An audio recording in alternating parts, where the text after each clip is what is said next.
Newlywed Nicole Jackson claims her special day was nearly ruined by an incompetent wedding planner who had a panic attack. Tim Sullivan says he did his best despite the circumstances. All rise.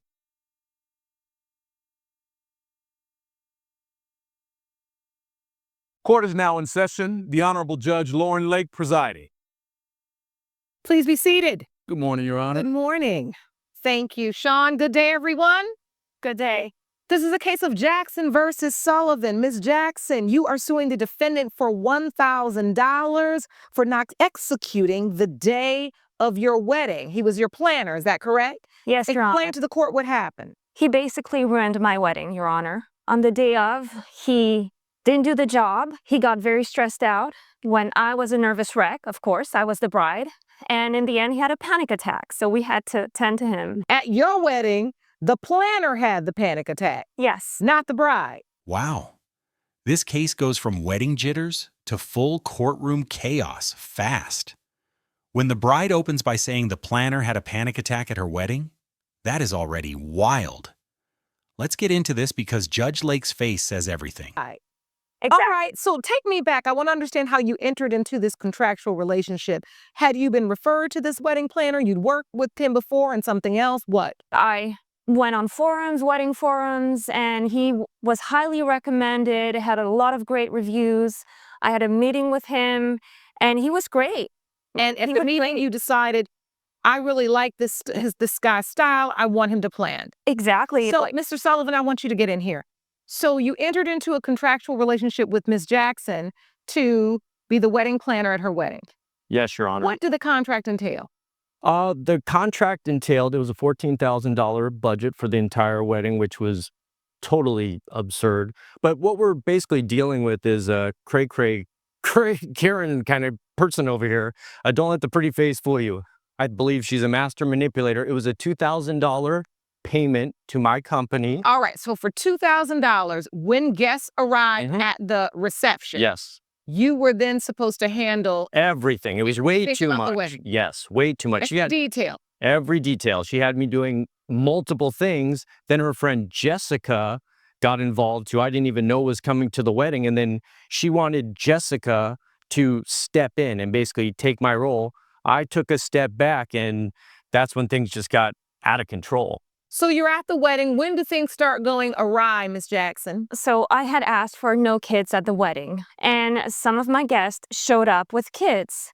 And Okay, calling your client a cray-cray Karen in front of a judge is insane. This planner walked into court swinging like he was the one wronged. And suddenly, the $14,000 wedding budget is absurd? Sir, then why did you take the job?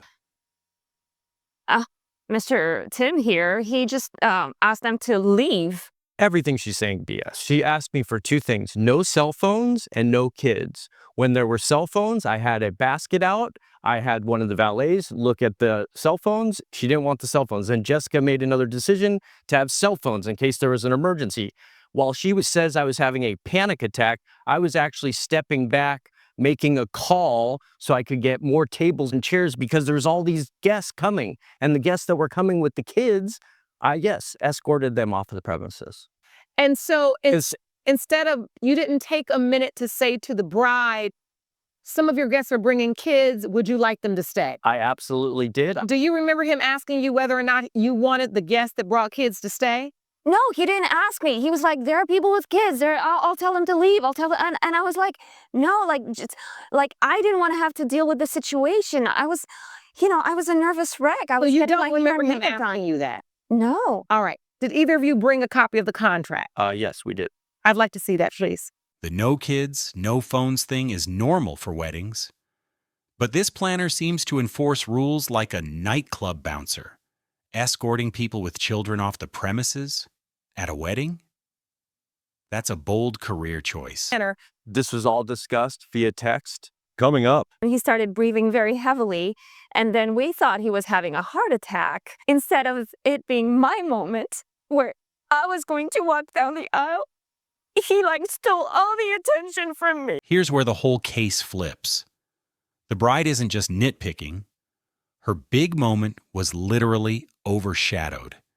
And honestly, even if it was a panic attack or even just stress breathing, the timing could not be worse. Where are the text messages? I believe we have them printed out, or maybe I did not bring them today, but I do have an email that I sent to her. I'd like to see that. Email. This woman's constantly changing her mind. Well, it was my right to change my mind on my wedding. Your marriage is not going to last. Your husband. Right is always right. Person It was my wedding. Okay, get some order. This email says, "Good morning, Miss Jackson. You were a beautiful bride, and we did it. You got down that aisle. It was a blessing. I couldn't have done it without your friend Jessica. She was an absolute lifesaver. Please send her my gratitude from Tim." Correct. So you said you were stressed because she was relying on her friend, but you sent her an email saying you're so happy that her friend stepped in? Her friend definitely helped, but her friend's just as crazy. She did not save the day. She overstepped the boundaries and was taking on too much stuff. You were freaking out, and I was not freaking out. I was Thomas Cucumber, and everything was perfect. No. Without her, it would have been a disaster. This woman changed it. Let me get some. Let me read the email. This part hits hard. Weddings are emotional, expensive, once-in-a-lifetime moments. When the professional you hired collapses right as you're about to walk, it's not just inconvenience. It's embarrassment, confusion, and heartbreak all rolled together. I want to know about this panic attack, Miss Jackson. What actually happened to Mr. Sullivan? What did he start doing? Well, it was right when I was about to walk down the aisle, and I said something about the flowers, and he said, "But there are enough flowers," and then he started breathing very heavily, and then we thought he was having a heart attack. And so, instead of it being my moment where I was going to walk down the aisle, he stole all the attention from me. Okay, so in your big moment, you're still very upset about this because in your big moment as a bride that you had waited for, when you asked him a question about why something was missing, he basically panicked. Yes.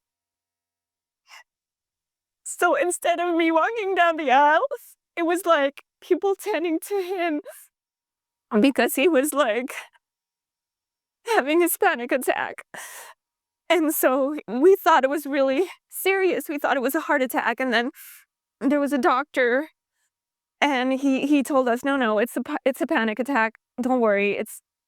It's okay. He'll be fine. He just needs to So this is before you're entering this is before you go up the aisle. Yes. And then what does he start doing? Hyperventilating? Yes. And then the medic has to come see him? Yes. This man is committing to the "I did nothing wrong" storyline with Olympic-level dedication. But the email receipts are rough. He literally thanked the friend for saving the day. Now he's flipping the narrative in court. This is all because the flowers weren't what you said? Yes. So then what happened for the rest of the reception, Mr. Sullivan? Your Honor, this is all BS. She's lying through her teeth. I stepped away to make the call. The reason I was panicking and breathing hard is because we didn't have enough tables and chairs for her guests. And also, I was escorting the children out. I had no idea it was her aunt or great aunt or whoever this person wasn't on the list. We had 150 guests. They're all on the list. I make sure that my concierge valet person checks them all in accordingly, like all my other weddings. It's the what? Situation? She's delusional. Panic attack, Mr. Sullivan? No, Your Honor, I did not. So why did the medic have to come talk to you? That wasn't a medic. What was it? There was a doctor at the wedding. He was one of our guests. He was in. Oh, so one of your guests had to come. He was a caterer. So she thinks he was a medic. You never panicked. I was breathing a little heavy. I was panicking. Email. Hold on. You openly admit in this email that her friend Jessica had to help you substantially. Judge Lake nails it here. A wedding planner is supposed to absorb chaos, not create it. If the guests have to take over your job, something has gone very, very wrong. I mean, she helped a little bit. I put that in just because I email all of my clients at the end. Things don't really always go as planned at weddings. We understand that. But we do understand a bride hires a wedding planner so that they do not have to deal with all of the issues that happen at a wedding. Your contract was not clear. You obviously needed some assistance for a friend to have to step in and handle as much as they had to handle, even though you supposedly are an experienced wedding planner. It makes no sense. A guest should not have to jump up and help you plan. You acknowledge that in your email because you weren't expecting her to then say, I deserve a refund. But after I've heard this story, I can see now that you were not prepared. Now, I do understand that maybe she was changing her mind about a couple things, but that's also part of being a wedding planner. That's the business that you're in. Sometimes you have to make what they call in sports game time adjustments.